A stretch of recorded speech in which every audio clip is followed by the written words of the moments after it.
a gente... Semana que vem, desculpa. Tá, gravando então. Então vamos fazer o seguinte, eu vou deixar esses exemplos para os exercícios da aula passada. Nós já fizemos 2 exemplos hoje, que são totalmente na mesma linha de direção desses aqui. Se alguém, eu não quero gastar mais tempo fazendo aqui, só para a gente não deixar de fazer o quê? Ver a aplicação de fator de demanda e a aplicação do tipo de entrada que a gente já viu na semana passada, para não ficar muito distante, tá?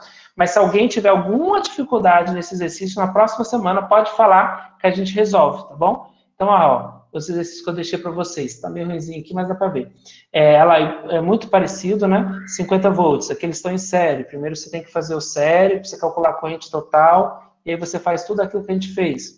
Aqui estão em paralelo, né? Então, 100 volts vai ser 100 volts de tensão aqui, 100 volts aqui, 100 volts aqui. Você já consegue calcular as correntes, calcula a corrente total, consegue calcular as potências. A mesma coisa aqui embaixo, só mudou o número de resistores. Por que eu fiz toda essa questão? Ah, professor, mas você fez tudo parecido, ó.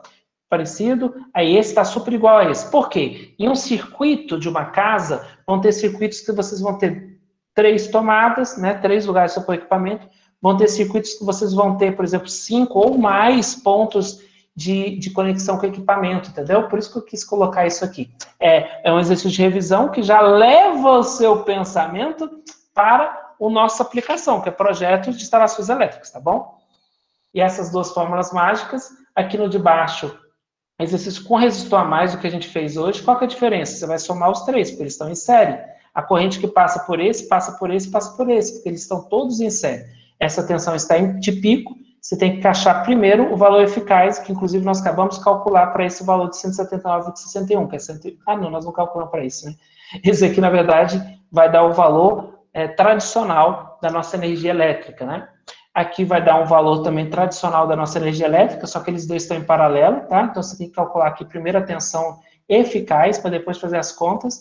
E aqui embaixo é a mesma coisa que eu disse para vocês. Vocês vão ter que calcular primeiro a tensão eficaz, e aqui eu coloquei mais resistores, somente para mostrar que existem circuitos com mais pontos, né? Com mais cargas. E aqui nós temos as fórmulas. A única forma diferente é que a tensão eficaz é igual a tensão de pico, dividido por raiz de 2. Ok? Ok, então agora vamos para o terceiro momento, e agora é o momento de colocar mais um pouquinho de conteúdo na nossa aula, tá?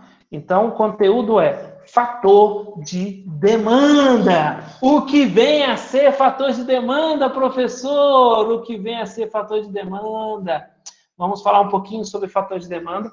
É um conceito muito importante de instalações elétricas, né? O Éder já comentou sobre esse fator, ele gerou a dúvida, ele gerou o questionamento, ele gerou, na verdade, a necessidade para que nós pudéssemos estar falando aqui um pouquinho mais sobre isso, tá bom? Então, vamos lá. Fator de demanda. Gente, anel. O que vem a ser anel? Ah, professor, anel é aquilo que a gente põe na mão quando a gente fica noivo. Também isso. Mas anel, nesse caso, com 2 Es aqui, é o quê? Agência Nacional de Energia Elétrica. É quem manda. É o pessoal que dita as regras, tá bom, gente? Mas eles não somente ditam as regras, mas eles também falam sobre as definições importantes para nós que trabalhamos na área de energia elétrica. Beleza? Então, a ANEEL, a Agência Nacional de Energia Elétrica, ela definiu que fator de demanda é o seguinte: é a razão, né, divisão entre demanda máxima no intervalo de tempo especificado e a carga instalada na unidade consumidora. Então, a demanda máxima, né, o máximo que ela realmente consome, tá, dividido pela carga instalada. Então, o que eu consumo e o que eu tenho instalado, a divisão. Só para a gente entender, vamos lá. Deixa eu desenhar. É muito importante a gente desenhar, né? Desenhar faz parte do nosso entendimento. Então, vamos falar. Fator de demanda é igual ao quê? É a potência demandada, né? Dividido pela potência instalada. Tá? Aí, o que eu estou querendo? Se por acaso... fator de demanda. Se por acaso eu tenho a potência demandada, a potência que eu estou consumindo for, sei lá, vou chutar um valor, 1000 watts. Na verdade, vou pôr 1000 VA, já para vocês começarem acostumando com a potência aparente, que é o que eu consumo. Se eu consumir 1.000 e eu tenho calculado que eu, na minha casa, estava com 1.000, tá? O meu fator de demanda é igual ao quê? Se a mesmo valor que é demandado, que eu estou consumindo, é o mesmo que está instalado, 1.000 dividido por 1.000 dá 1. Agora vem uma pergunta muito importante na opinião de vocês. Vocês acreditam que numa casa, o tempo todo, das 6 da manhã de um dia até 6 da manhã do outro dia, você consome exatamente o valor de todos os equipamentos da casa? Eu queria ouvir a participação de vocês. Vocês acham que sim? Vocês acham que não? Alguém tem dúvida com relação a isso? Não. Obrigado, Carlos. Obrigado, Éder. Obrigado, Edilson. Obrigado, Marcos. Obrigado a todo mundo. É exatamente isso, gente. Não. Não. É isso mesmo. Por que é não? Você acha que das 6 da manhã de um dia até as 6 da manhã do outro dia, você vai estar com todas as luzes acesas, você vai estar com o chuveiro ligado todo o tempo, você vai estar com a televisão ligada todo o tempo, você vai estar com a geladeira sim, né? A geladeira sim. Mas o forno micro-ondas ligado o tempo inteiro, o forninho, a chapinha, tudo ligado o tempo inteiro? Não. É por isso que existe essa questão do fator de demanda, gente. Por quê? Porque o fator de demanda, ele fala aqui, intervalo de tempo especificado. Você precisa ser no intervalo de tempo. Então, é como se você analisasse 12 horas do dia do que você está consumindo, do realmente que você está puxando da rede, com o que você, teoricamente, tem na sua casa. Por quê? Porque é sabido que você não vai consumir 100% do tempo tudo que você tem na sua casa. Por exemplo, chuveiro, gente. O chuveiro ele não fica ligado na casa 24 horas por dia, 7 dias da semana. Não fica.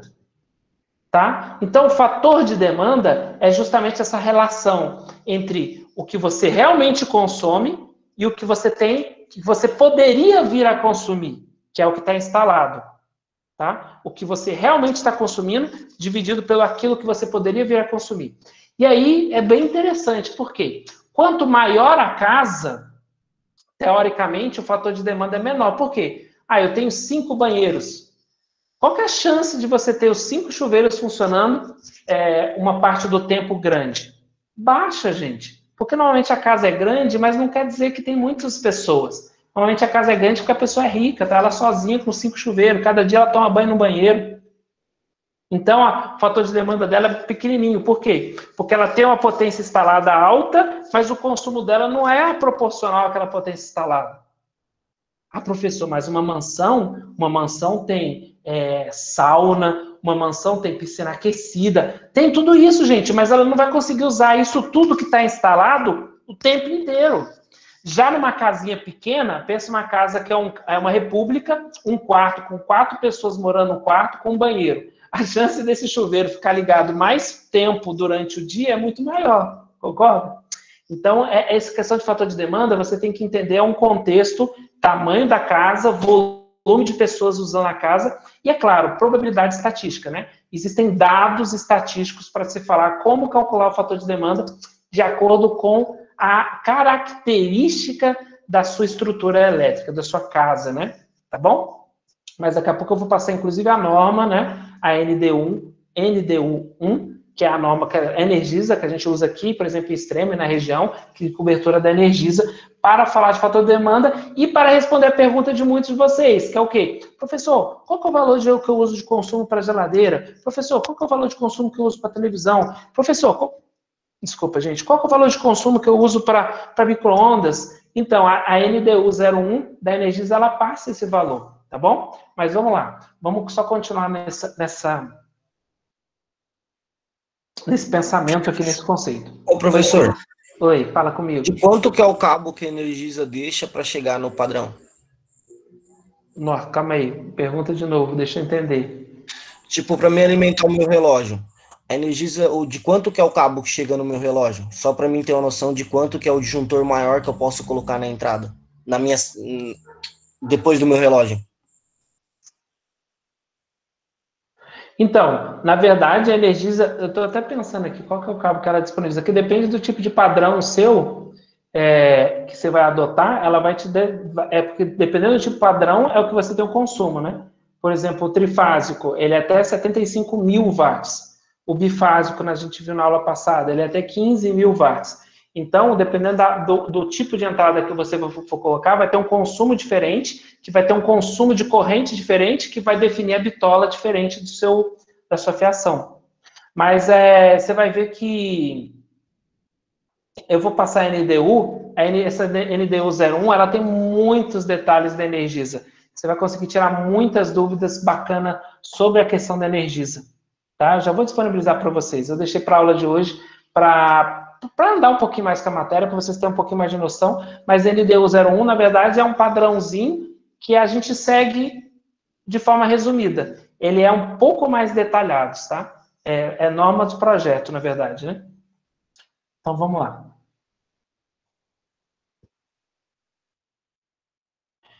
Então, vamos lá. O fator de demanda é usado geralmente para o dimensionamento de instalações elétricas, tá? Pela análise, a NDU 01, por exemplo, fala vários detalhes sobre o fator de demanda, né? São as normas para você definir. Nós vamos trabalhar com algo mais resumido, enxuto, né? Só para vocês entenderem, senão a gente gastaria muito tempo nisso aqui. E pela análise da simultaneidade de uso dos equipamentos. Usar todo mundo ao mesmo tempo ou não. Tipicamente, a potência instalada é consideravelmente maior, tá, que a potência de alimentação da instalação. Então, você normalmente tem, é óbvio, né, o consumo seu é menor do que realmente está instalado, que é a demanda máxima de potência no pico da curva de carga, tá? Tudo isso precisa ser muito bem estudado, gente, por quê? Porque a Energisa faz todos esses cálculos, faz os cálculos de fator de demanda, mas é importante nós entendermos essa última frase aqui, ó. Pico, curva de carga, tá? Por quê? Porque o consumo nosso, ele tem os momentos de pico, né? Por exemplo, um momento de pico é o final da tarde. Final da tarde é um momento de pico, por quê? Porque todo mundo volta para... Todo mundo exagera, né? Tem muita gente que trabalha em turno.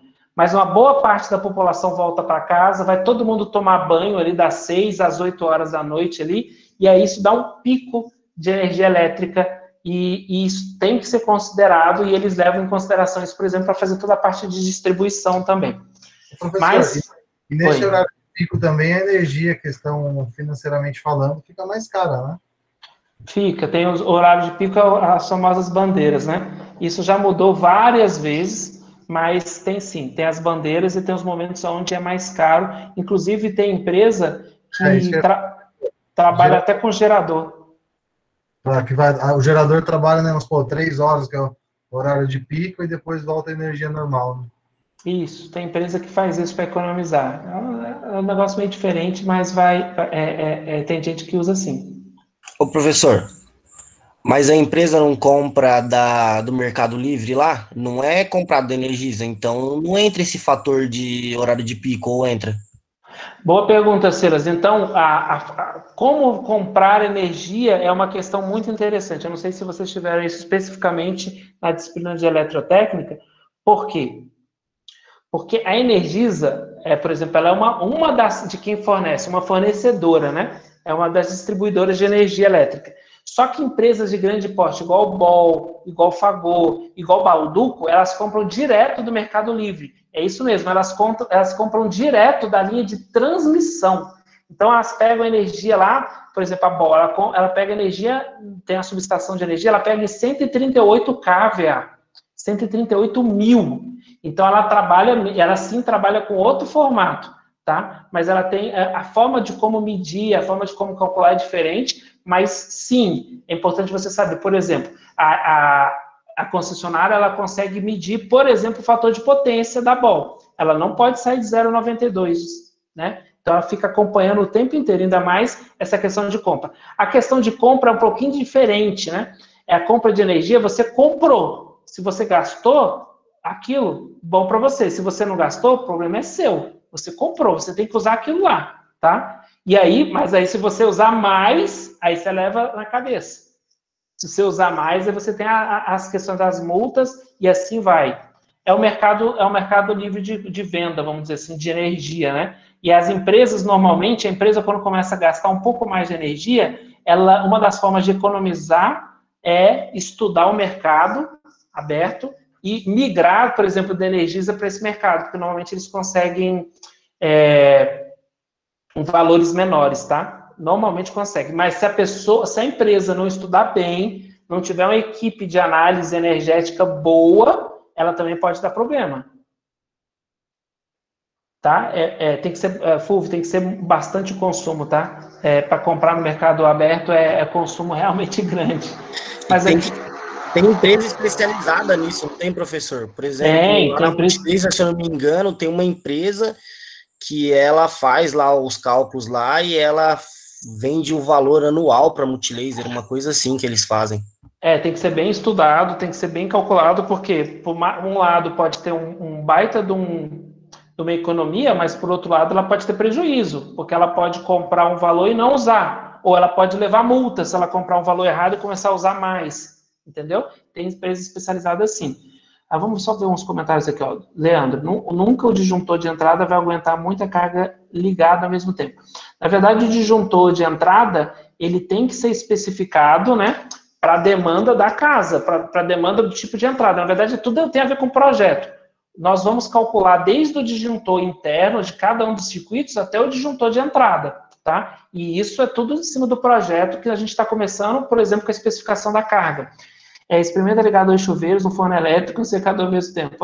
Se a sua casa for especificada para isso tudo, ela tem que suportar. Por exemplo, vou dar o exemplo da minha casa. Na minha casa eu tenho 2 banheiros, por exemplo, com 2 chuveiros potentes, de, sei lá, 7.000 watts.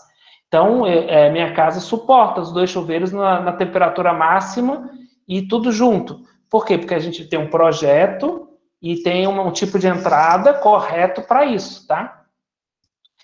Se não tiver especificado de forma correta, pode derreter fiação sim, pode dar problema. Mas se o disjuntor for especificado correto para proteger toda a instalação, o disjuntor desarma antes de qualquer problema, tá? Então a gente vai falar toda essa parte de instalação, parte de dispositivo de segurança, que o disjuntor entra nessa jogada, né? E assim por diante. Tá, vamos voltar aqui ao fator de demanda.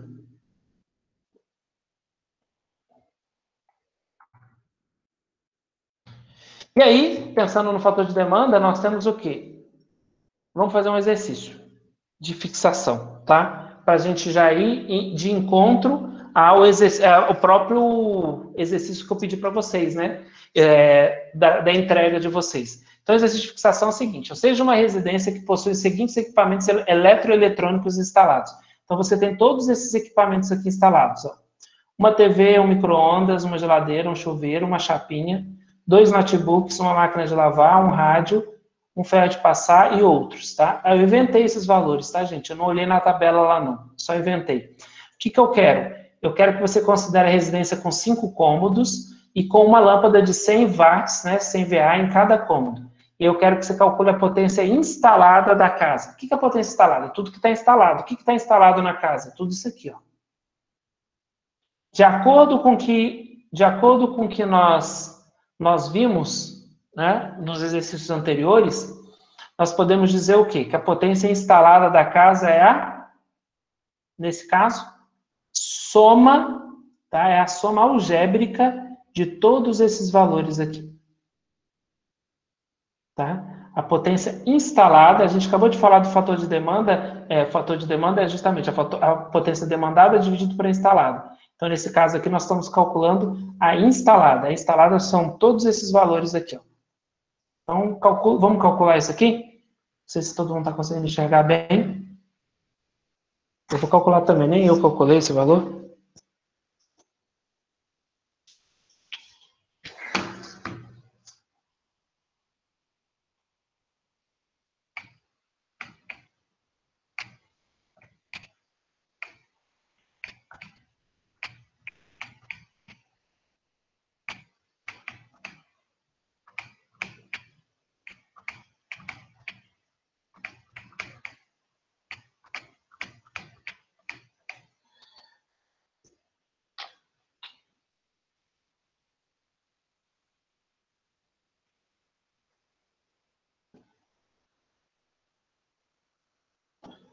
Alguém já calculou aí ou não?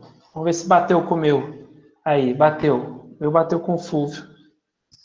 Todo mundo? Achou 11.980?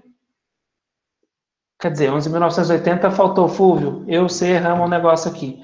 11.980 não levou em consideração as 5 lâmpadas de 100 watts. Tem mais 500 aí.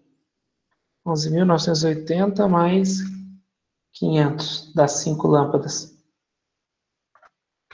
Vai dar 12.480.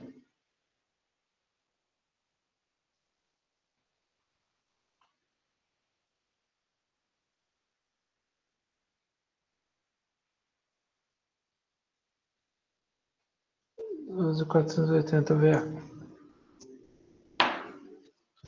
Beleza? Então tá lá, 12.480. Então se a gente colocar aqui. Ai, ai. Aqui, isso. Então eu tenho aqui potência instalada. Vai ser igual a os 11.980, que é os equipamentos, mais a potência de iluminação. A potência de iluminação são 500. Então isso aqui vai dar 12.480. VA. Tá? Tá, beleza. Fizemos isso aqui. Vamos continuar.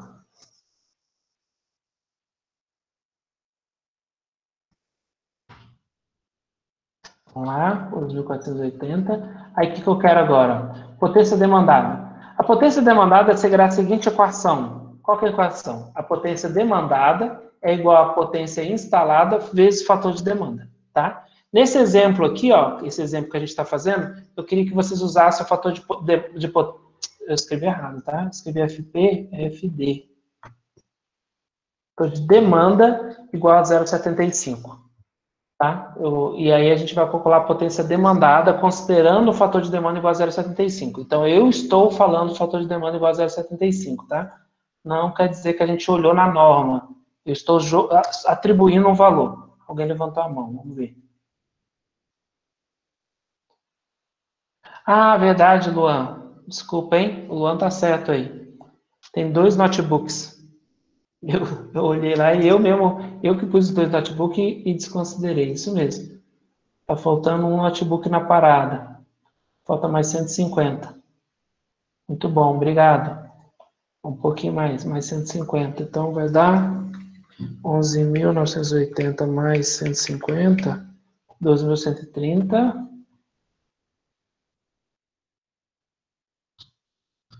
Mais 500 vai dar 12.630. É isso? Deixa eu ver aqui. O Luan que achou a sacadinha. Isso, 12.630. Obrigado. Show. 12.630. Aí agora, nós fizemos 12.630. Eu vou fazer o quê? Vou considerar o fator de demanda 0,75. Lembrando, eu não estou considerando a norma, não estou considerando NDU 01. Eu estou atribuindo um valor de 0,75 para o fator de demanda, tá bom? Então, vamos lá. Então, considerando o fator de demanda de 0,75, eu vou calcular, eu vou achar que a minha potência demandada vai ser o quê? O 12.630 vezes 0,75. Que vai dar 12.630 vezes 0,75, vai dar 9.472,5 volt-ampere, tá? Essa é a potência demandada, é essa potência que eu vou usar para calcular o tipo de entrada, tá? Eu não uso a potência instalada para calcular o tipo de entrada, eu uso a potência demandada, tá bom? Eu considero essa potência demandada aqui. Por quê? Porque senão eu ia superdimensionar a minha rede elétrica, a minha rede de distribuição. Por quê? Porque se eu calculasse toda a parte de distribuição em cima só da potência instalada, quer dizer que eu ia calcular, eu ia fazer uma rede que é um canhão, ia sempre estar usando ela muito abaixo do máximo permitido, né? Do máximo que eu calculei. Tá? E aí eu ia ter perdas, né? Eu ia ter prejuízo financeiro. E a Energisa não quer ter prejuízo de forma alguma. ela vai calcular toda a redistribuição dela em cima do fator de demanda, em cima de uma potência demandada, claro, com segurança, tá, gente? Sem riscos, faz todo um histórico, em cima desse histórico de consumo, aí ela trabalha em cima dos fatores de demanda, e esse fator de demanda já tem uma margem de segurança para você não correr riscos, tá bom? Então, é esse cara aqui. Então, considerando o exemplo número 1, calcule a potência demandada da residência, considerando o fator de demanda 0,75. Agora, nós vamos para a segunda parte do exemplo, que é o auge aqui da nossa aula, porque nós vamos lembrar a aula passada. Então, eu queria até que você pegasse o material da aula passada para fazer esse exercício. Na hora que eu for corrigir, eu vou pegar com você. Então, lá, considerando o exemplo número 1, que é esse exemplo que nós estamos falando, determine o tipo de entrada mais adequado para a resistência. Então, considerando esse exemplo aqui, tá? Que tem todos esses consumos que a gente fez, 5 cômodos, essas tensões de alimentação, ó, perceba que tem 127, 127, 127, mas tem um 220 aqui, tá bom? O resto é 127. Eu gostaria agora que nós fizéssemos fizéssemos mais esse exemplo de fixação, que agora nós vamos fazer o quê? Determinar o tipo de entrada. Qual o tipo de entrada? Eu acho que... Calma aí, que eu não abri. Deixa eu abrir aqui pra gente.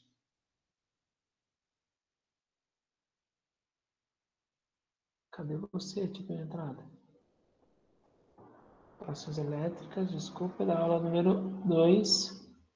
Nós colocamos aqui tipo de entrada. Vamos abrir aqui. Então, nós vamos trabalhar em cima dessa aula da aula passada. Ó. Nós vamos definir qual o tipo de entrada. Ó. Se ele é mono, se ele é bifásico ou se é trifásico, e se ele é o quê? Monofásico 220 ou monofásico 127. Se ele é bifásico, 127 ou 220, não, o 220 normalmente não existe, né? Se ele for bifásico, ele é 127. Ou se ele é um trifásico, 127 ou um trifásico 220. Eu queria que vocês gastassem um tempo pensando nisso. Ah, professor, eu não sei muito. Gente, tenta, tá? Tenta um pouquinho aí, ó.